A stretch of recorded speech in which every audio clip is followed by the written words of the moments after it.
Hello दोस्तों। नमस्कार। नंदन academy YouTube channel पर आपका स्वागत है। जैसा कि मैंने बताया था आप लोगों को कि मैं 1000 क्वेश्चन कराने वाला हूं सीजीवी का, जिसमें से मैं 150 क्वेश्चन करा चुका हूं।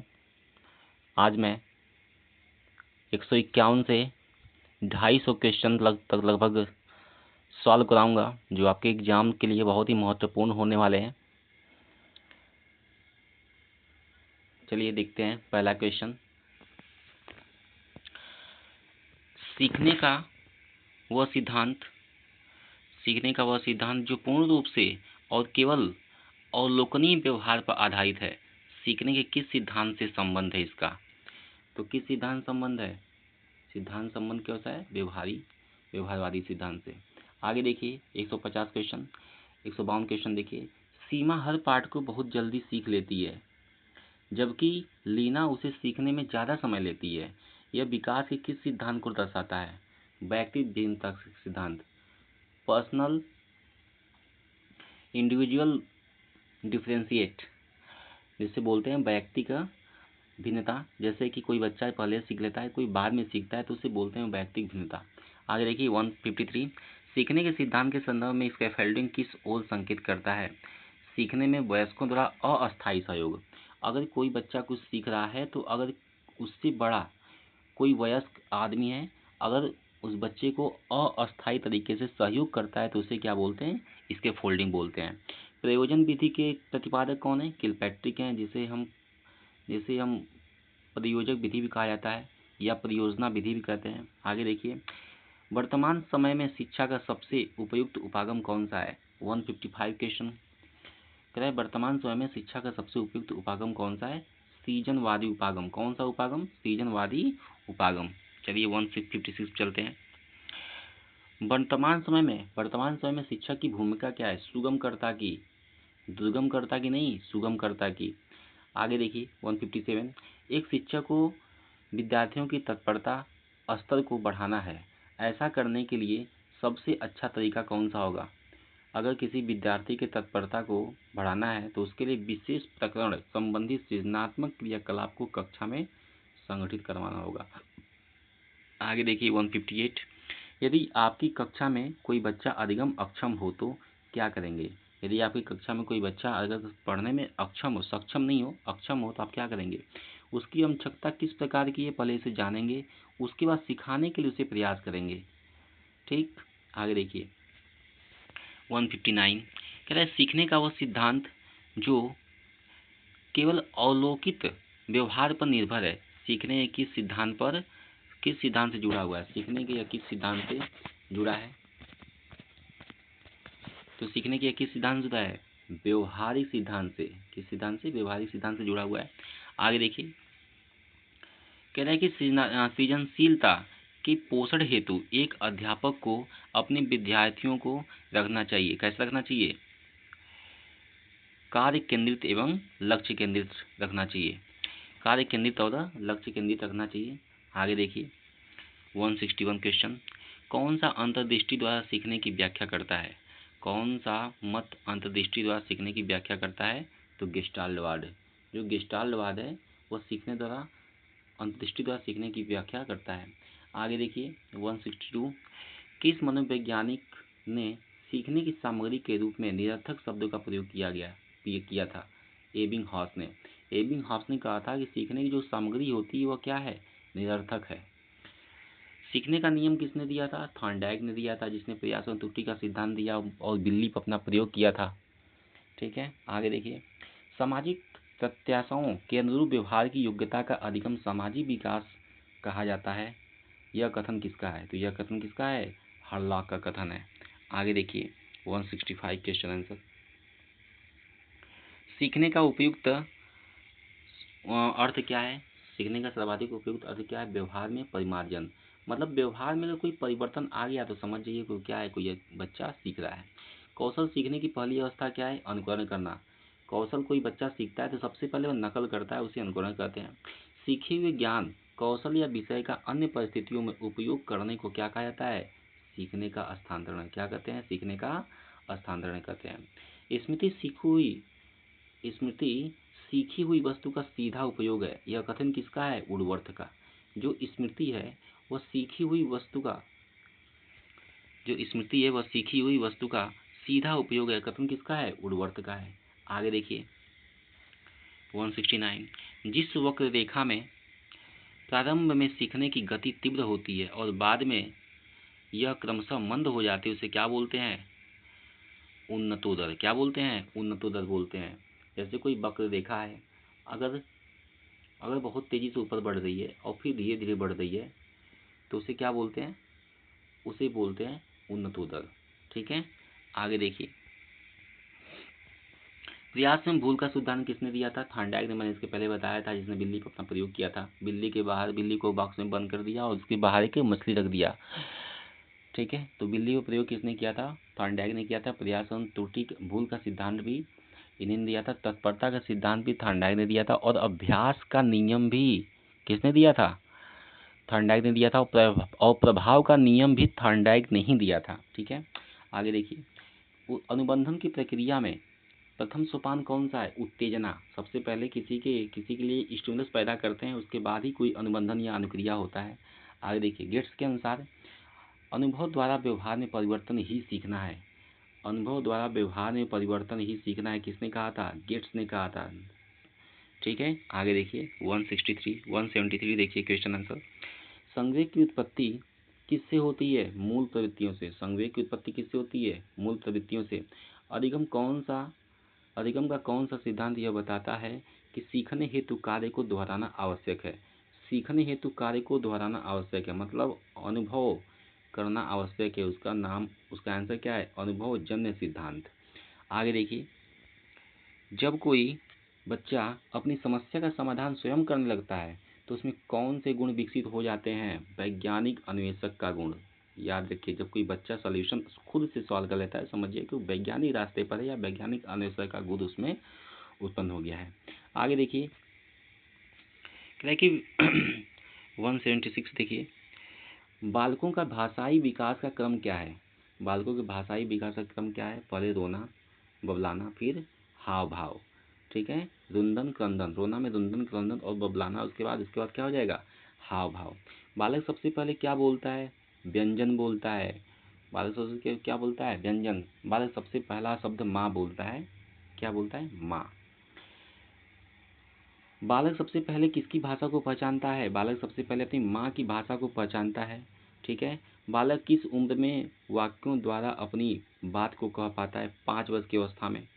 5 वर्ष की अवस्था में बालक अपनी वाक्यों को मतलब कि बालक अपनी बातों को वाक्यों के रूप में कहने लगता है।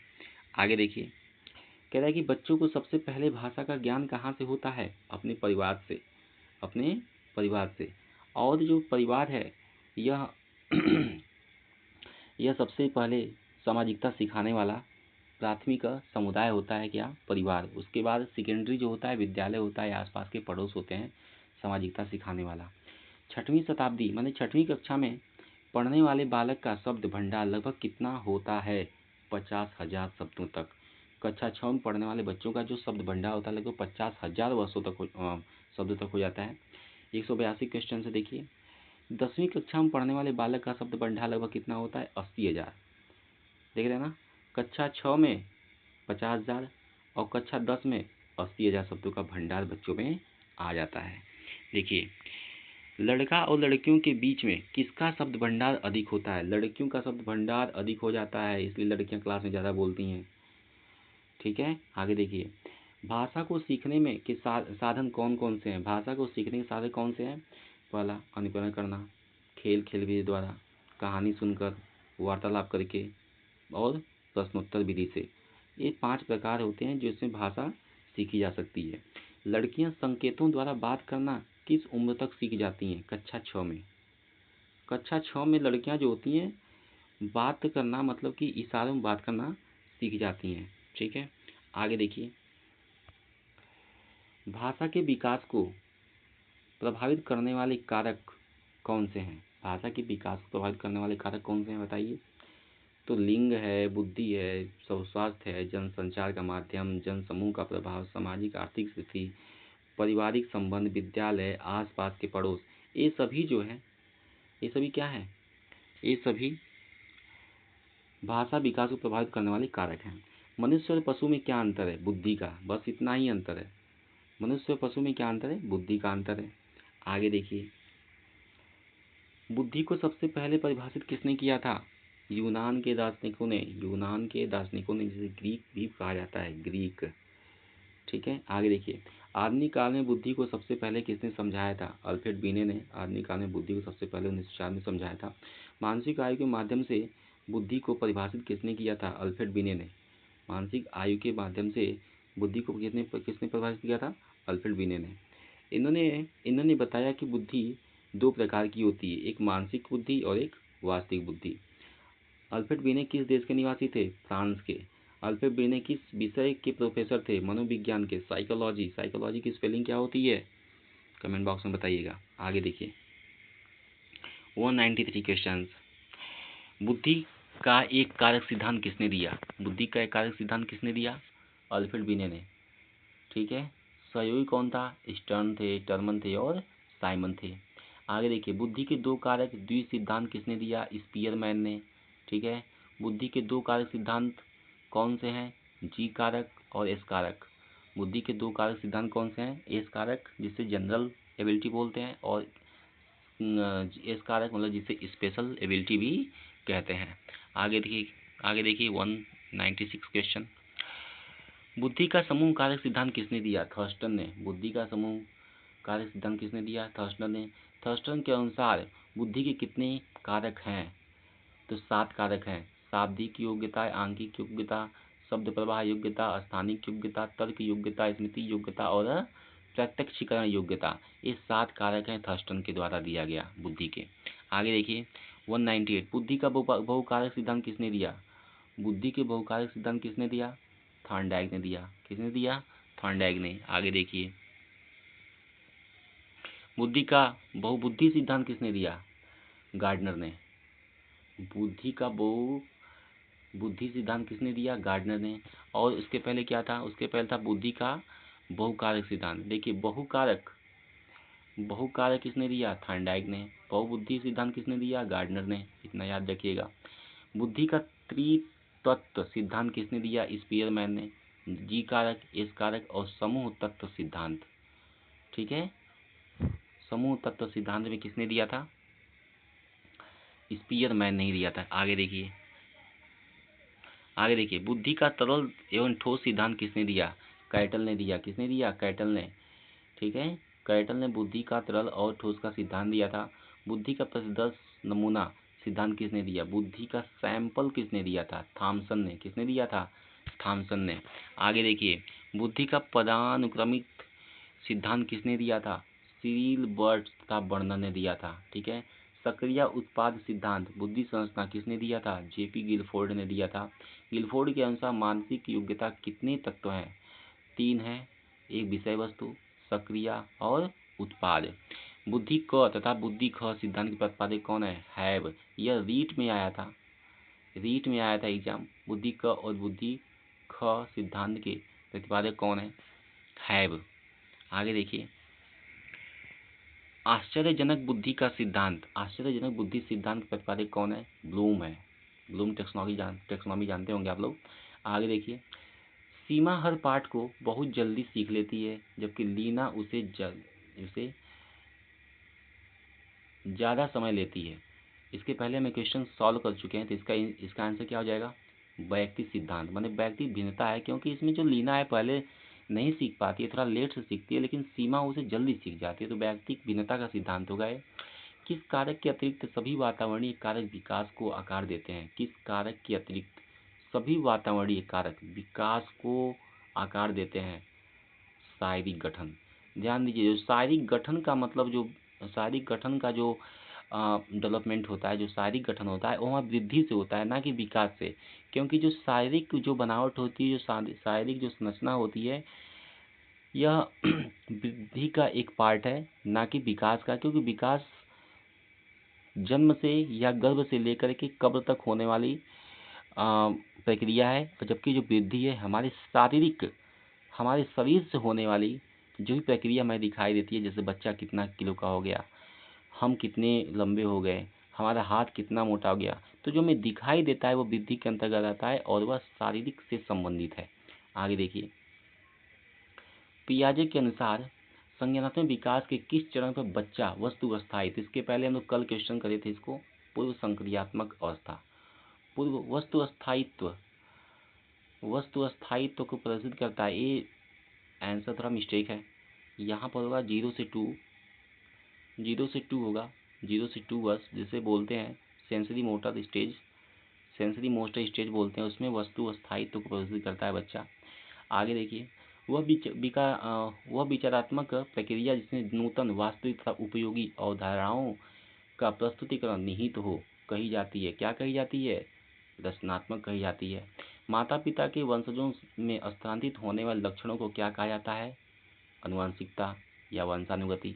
ठीक है, आगे देखिए, एक अच्छी पुस्तक बचाती है लैंगिक पूर्वाग्रह से बचाती है। ठीक है, अच्छी पुस्तक में क्या बचाती है? लैंगिक पूर्वाग्रह से बचाती है, किसी प्रकार का मतभेद नहीं पैदा करती है बच्चों, लड़के लड़कियों में या फिर ट्रांसजेंडर में। आगे देखिए, बुद्धि का कौन सा सिद्धांत सामान्य बुद्धि जी और विशिष्ट बुद्धि एस की उपस्थिति का समर्थन करता है? इसके पहले हम बताए थे द्विकारक सिद्धांत जो स्पीयरमैन का था, जिन्हें जी और एस फैक्टर का जो इंटेलिजेंस बताया था, बुद्धि बताया था। ठीक है, आगे देखिए, प्रतिबिंब अवधारणा प्रतीक एवं संकेत भाषा शारीरिक क्रिया और मानसिक क्रिया अंतर्निहित है किसमें? विचारात्मक प्रक्रिया में। ठीक है, आगे देखिए, आगे नेक्स्ट क्वेश्चन, वह प्रक्रिया जिसके द्वारा माता पिता यह अनुमान लगाते हैं कि उनके बच्चे में सभी सकारात्मक गुण हैं, क्योंकि एक गुण सकारात्मक कहलाता है। परिवेश का प्रभाव, किसका प्रभाव? परिवेश के प्रभाव से ही बच्चा सकारात्मक गुण आता है, नकारात्मक गुण आता है। आगे देखिए, कह रहा है कि रमेश और अंकित की समान बुद्धि लब्धि 120 है। रमेश अंकित से 2 वर्ष छोटा है। यदि अंकित की आयु 12 है तो रमेश की आयु कितना होगा? तो ध्यान दीजिए, इसका आंसर क्या होता है? बुद्धि लब्धि, मतलब IQ बराबर MA/CA गुणे 100, इसी पर लग जाएगा। IQ के स्थान पर 120 रख देंगे, 120 बराबर, इसमें क्या दिया है? अंकित की आयु 12 वर्ष है तो 12 वर्ष ऊपर रख देंगे। ठीक है, नीचे CA कर देंगे, उसके बाद यहाँ गुणा कर देंगे, मतलब इसको सॉल्व करेंगे तो लग जाएगा। ठीक है, बुद्धि लब्धि का फॉर्मूला रखेंगे तो लग जाएगा। आगे देखिए,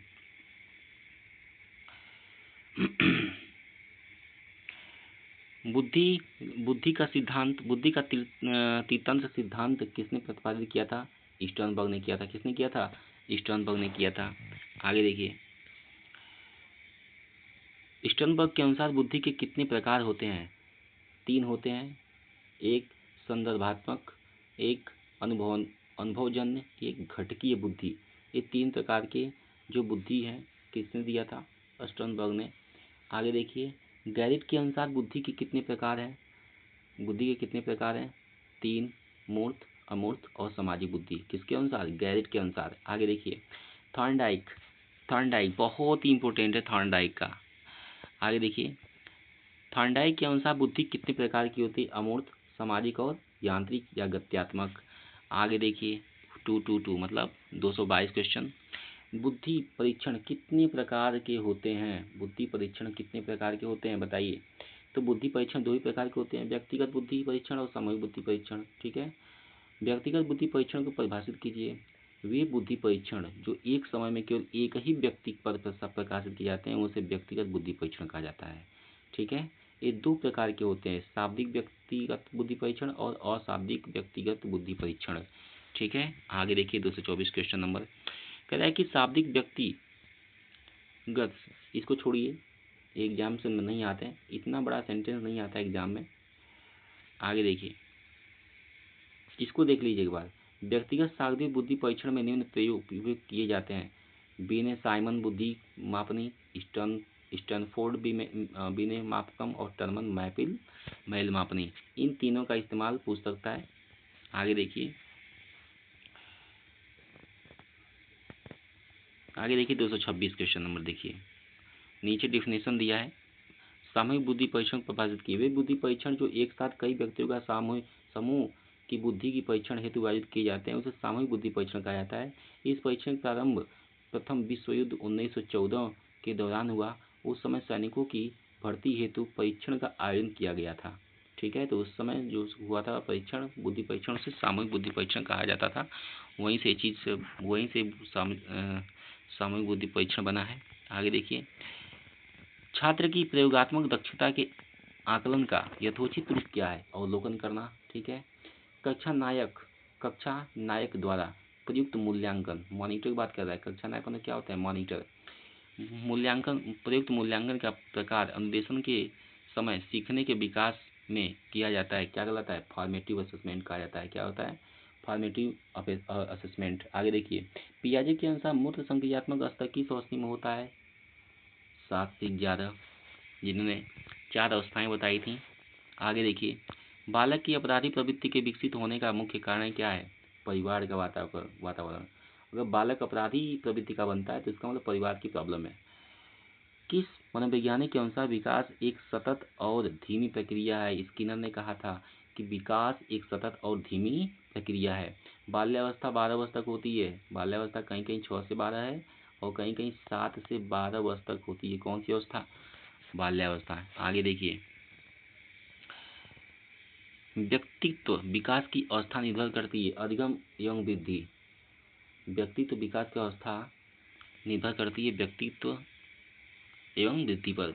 विकास में वृद्धि का तात्पर्य है, विकास में वृद्धि से तात्पर्य है किसका? आकार, सोच, समझ, कौशलों में वृद्धि। ठीक है, परिपक्वता का संबंध किससे है? विकास से। ध्यान दीजिएगा, परिपक्वता का संबंध किससे है? विकास से है। आगे देखिए, 236 क्वेश्चन नंबर, बुद्धि सामूहिक चिंतन है, यह कथन किसका है? स्पीयरमैन, जिन्होंने GS और GS द्विकारक बुद्धि का सिद्धांत इन्होंने दिया था और त्रिकारक बुद्धि का सिद्धांत भी स्पीयरमैन ने दिया था। आगे देखिए, बिने साइमन स्केल 1908 के अंतर्गत कितने वर्ष तक के बालकों को परीक्षण के लिए रखा गया था? 13 साल तक के। प्रतिभावान छात्र की बुद्धि लब्धि कितनी होती है? 140 के ऊपर। ध्यान दीजिए, 140 से ऊपर जितने भी हैं प्रतिभावान हैं हमारे देश में 90 से 120 तक के बुद्धि लब्धि वाले जो लोग हैं लगभग 70% पाए जाते हैं पूरी दुनिया में। ठीक है, आगे देखिए,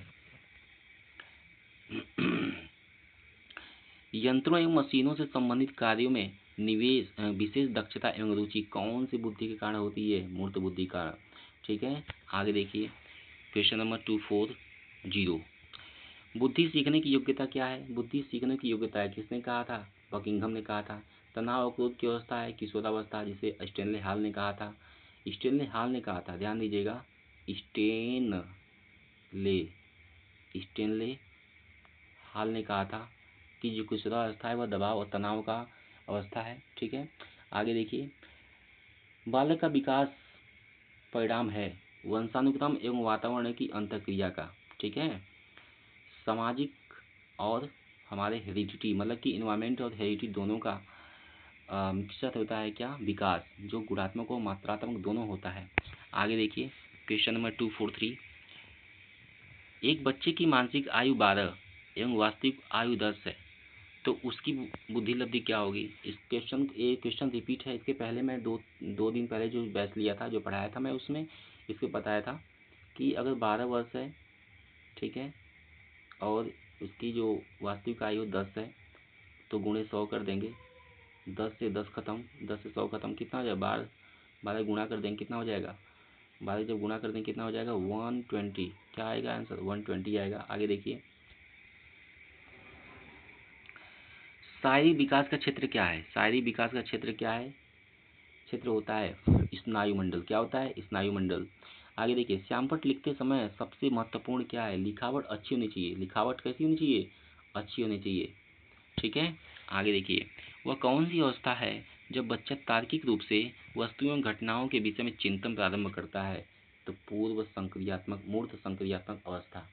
मूर्त संक्रियात्मक अवस्था में जो बच्चा होता है वह क्या करता है, चिंतन करना प्रारंभ कर देता है, जो अवस्था 7 से 11 साल की होती है। इसके बाद आता है किशोरावस्था, जो 11 से 18 साल तक होती है। वो तो सबसे कठिन अवस्था होती है। जितने भी संकट, कष्ट और तनाव, दबाव, तूफान, चक्रवात की जितनी भी घटनाएं होती हैं, सब किस में होती हैं, 11 से लेकर के 20 साल या फिर 12 से लेकर के 18 साल की अवस्था में पाई जाती है, जिसे जिसे क्या कहा जाता है, किशोरावस्था कहा जाता है। आगे देखिए 247 क्वेश्चन नंबर, वह कौन सी जगह है जहाँ बच्चे के संज्ञानात्मक विकास को सबसे बेहतर तरीके से परिभाषित किया जा सकता है। कौन सी जगह है, स्कूल और विद्यालय। बच्चे को सबसे अच्छे तरीके से वहाँ व्यवस्थित किया जा सकता है। आगे देखिए दुनिया में बच्चे दुनिया के बारे में अपनी समझ का सृजन करते हैं। इसका श्रेय किस विद्वान को जाता है, जीन पियाजे को। ध्यान दीजिएगा, जीन पियाजे ने कहा था कि बच्चे दुनिया के बारे में अपनी समझ क्या करते हैं, सृजन करते हैं। आकलन को उपयोगी और रोचक बनाने की प्रक्रिया के प्रति सचेत होना चाहिए। ठीक है, क्या बोल रहा है क्वेश्चन, आकलन को उपयोगी और रोचक प्रक्रिया बनाने के लिए किसके प्रति सचेत होना चाहिए। शिक्षक और शैक्षिक क्षेत्रों में विद्यार्थियों को सिखाने के बारे में क्या होना चाहिए, सचेत रहना चाहिए। ठीक है, आगे देखिए 250 क्वेश्चन नंबर। आज हम लोग यहीं तक करेंगे। शिशु अपने एवं अपने संसार के बारे में अधिकांश बातें खेल के माध्यम से सीखता है। यह कथन किस विद्वान ने कहा था, स्ट्रिंग ने। किसने कहा था, स्ट्रिंग ने कहा था। तो आप लोग का 250 क्वेश्चन पूरे होते हैं। इसके आगे हो सकता है मैं कल 50 या 100 क्वेश्चन फिर कल लेके आऊँ। तो यहाँ ये जो क्वेश्चन है आप लोग के लिए बहुत ही महत्वपूर्ण क्वेश्चन है। ये आने वाले क्वेश्चन है जो कुछ रीट में, कुछ यूपी टेट में, कुछ स्टेट में, कुछ जी टेट में पूछे गए थे। ठीक है, तो वीडियो अच्छी लगी हो तो शेयर, सब्सक्राइब और लाइक ज़रूर करें, और हमारे चैनल को शेयर भी किया करें। धन्यवाद।